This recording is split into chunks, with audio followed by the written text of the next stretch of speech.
네, 안녕하세요 여러분. 오늘은 그럼에도 내가 행복하게 살 수 있는 이유에 대해서 한번 이야기를 해보도록 하겠습니다. 제 영상을 보시는 많은 구독자분들이 궁금해 하세요. 어떻게 하루하루를 그렇게 열정적으로 또 행복하게 즐겁게 살 수가 있냐, 또 비결 좀 알려달라, 뭐 이렇게 얘기를 하시는데 그죠. 제가 이제 유튜브를 하는 수만 가지의 이유 중에 한 가지 이유는 여러분들에게 좀 그런 걸 보여드리고 싶은 거예요. 제가 이제 제 영상을 보신 분들은 알겠지만 정말 밑바닥 인생, 우리 구독자님들은 싫어하는 표현이지만 또 이야기를 할 수밖에 없는데, 이제 다시 시작하는 인생이었는데 아무것도 없이 새로운 시작을 했고, 거기서 제가 이제 법대를 들어가고 변호사가 되는 과정을 유튜브로 담고 있는데, 그러니까 제가 할 수 있으니까 여러분도 할 수 있다라는 것을 보여드리고 싶었고, 정말 저는 평범한 사람이거든요. 어떤 구독자분들이 저는 한국의 스카이 대학을 나왔냐, 공부를 정말 잘했냐 말씀을 주시는데, 그렇지 않았어요. 어릴 때부터 공부에 그닥 관심이 없었습니다. 근데 이제 20대 중반이 넘어가면서 책 읽는 거에 재미를 들렸고, 그러면서 공부가 정말 재밌다라는 것을 느끼게 됐던 것 같아요. 그래서 지금 여기까지 오게 됐는데, 어쨌든 오늘 이야기에 앞서서 잠깐 지금도 서론이긴 한데 말씀을 드려보자면, 제가 뉴질랜드 처음 워홀을 갔을 때 수중에 있었던 돈이 100만 원 정도였어요. 이렇게 통장에. 그래서 세월이 흘러서 이제 2018년 브리즈번에 제 2의 인생을 시작하고자 이제 돌아왔을 때가 통장이 1,000만 원 있었습니다. 네, 그러니까 지금으로부터 한 4년 전인데 통장이 1,000만 원밖에 없었어요. 그러니까 제 나이 또래에 비해서 보면은 물질적으로 봤을 때 저는 정말 아무것도 없는 밑바닥 인생이 맞는 거죠. 그죠? 시간이 지나서 학생이었다 보니까 그 돈이 불어났을까요? 아니면은 더 줄었을까요? 아니면 좀 늘었을까요? 그런 자금적인 부분은 또 언제 시간이 될 때 한번 이야기를 해보도록 하고요. 어쨌든 아무것도 없는 방 한 칸에서 시작을 했지만, 근데 그때부터 보신 분들은 알겠지만 그것 때문에 제가 불행해 하거나 아니면 초조해 하거나 그러지 않는다는 걸 다 느끼실 거예요. 저도 인정을 합니다. 돈으로 살 수 있는 행복은 없을 때보다 훨씬 더 많아요. 하지만 열심히 하다 보면 돈이 들어오겠죠. 지금 제 자신을 발전해 나가면은 어느 순간부터는 돈이라는 것은 들어올지 않을까라는 생각을 합니다.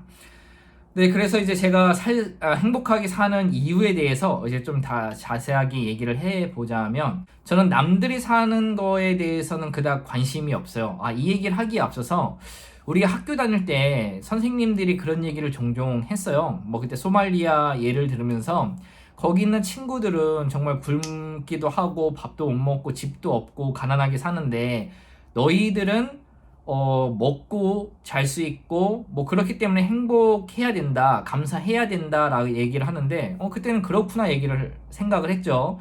근데 시간이 지나서 느끼는 것이, 이것이 상대적인 행복이라는 게 느껴지더라고요. 다시 말해서 불행한 사람이 상대적 불행한 사람이 있기 때문에 그들을 보고 내가 행복하다고 느낀다면, 또 나보다 더 잘난 사람, 행복하게 사는 사람을 보게 되면은 나는 상대적으로 불행한 건가?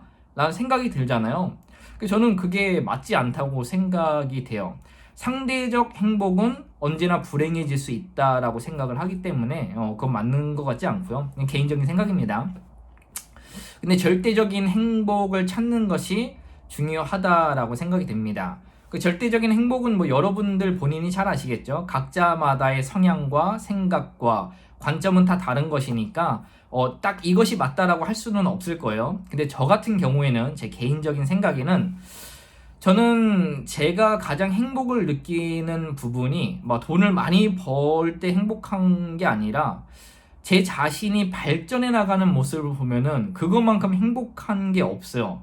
그러니까 저에게 가장 힘든 거는 아무것도 하지 말고 놀기만 해라라고 하면은 저에게는 그게 고문이지 않을까라는 생각이 되는데, 그러니까 대학교에서 공부를 그렇게 재밌게 할 수가 있느냐라고 질문을 하는 거에 대한 답변이 될 수가 있어. 이것도 그러니까 공부를 하는 게, 제가 하루하루를 살아가는 게 활력이 넘치는 이유가, 이 공부를 하게 되면은 어제 몰랐던 거를 오늘 알게 되잖아요. 또 내일은 새로운 걸 알게 되고 이게 너무 좋은 거예요. 일을 하는 것도 너무 행복한 게 로펌에 들어가서 어제는 몰랐던 것을 오늘 배우고 내일은 또 새로운 것을 배울 테니까 그게 막 기대가 되고 어떤 걸 배울까, 대학에서 어떤 걸 배우고 로펌에서는 어떤 걸 배울까라는 생각을 하게 되니까 이게 너무 좋은 겁니다. 그리고 또 하나 말씀을 드려야 될 거는 저는 전에도 말씀을 드렸지만 남들의 사는 거에 대해서 별로 관심이 없어요. 남들이 어떤 차를 샀다, 어떤 직장에 들어갔다, 어디에 취업을 했다, 어느 집을 샀다, 뭐 이런 것들에 대해서 관심이 없어요. 네, 뭐 부럽지도 않습니다. 너는 그 정도 돈이 있으니까 뭐 산 거고 그 정도 능력이 있으니까 거의 취직을 한 거지라고 하면서 전 상대적으로 제가 불행하다고 느낀 적이 단 한 번도 없다고 얘기를 할 수가 있어요. 네, 근데 저는 제 자신에게 관심이 많습니다.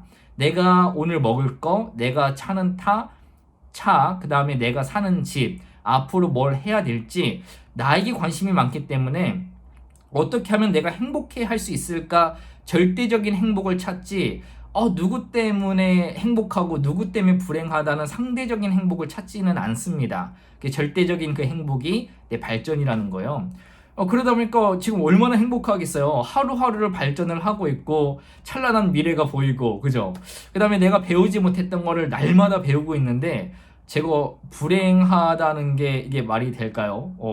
안 되겠죠. 그죠? 이러다 보니까 하루하루를 행복하게 살아가고 있는데요. 아마 앞으로도 저는 꾸준히 행복하게 살지 않을까 생각이 됩니다. 왜냐면 이게 변호사라는 직업이 또 배우지 않으면은 또 일을 원활하게 할 수가 없는 직업이다 보니까 머리가 스트레스를 많이 받고 힘들어도 그 힘든 게 너무 좋아요. 그러니까 아무것도 안 하고 쉬기만 하면은 그 시간이 너무 무료하고 아까운데 일을 열심히 하다가 하루 이틀 쉬는 거는 또 다음 주, 다음 날을 위한 충전이기 때문에 그 쉬는 것조차 저는 행복하더라고요. 근데 어쨌든 일을 하고 쉬는 시간 없이 일을 하고 공부를 하고 내 몸은 녹초가 되고 그렇다 할지라도 저는 행복합니다. 그리고 아까도 말씀을 드렸지만 지금은 아무것도 없지만 아무것도 없는 게 아무것도 없는 게 아니죠. 말이 이상한가? 어쨌든 그죠? 앞에 저는 제 미래가 보이거든요. 요즘에 또 좋은 일이 많이 생기다 보니까 또 겸손하고 감사하게 살아가야 되겠죠. 근데 이렇게 즐겁게 나 자신을 발전시키다 보면은 이렇게 재산이야, 자산이야, 이런 거는 자연적으로 따라오지 않을까라는 생각을 하게 됩니다. 오늘 간단하게 제가 즐겁게 살아가는 이유, 그 다음에 항상 활력이 넘치는 이유에 대해서 한번 이야기를 해봤는데 도움이 되었기를 바랍니다. 그럼 오늘 영상도 마치도록 하겠습니다. 감사합니다.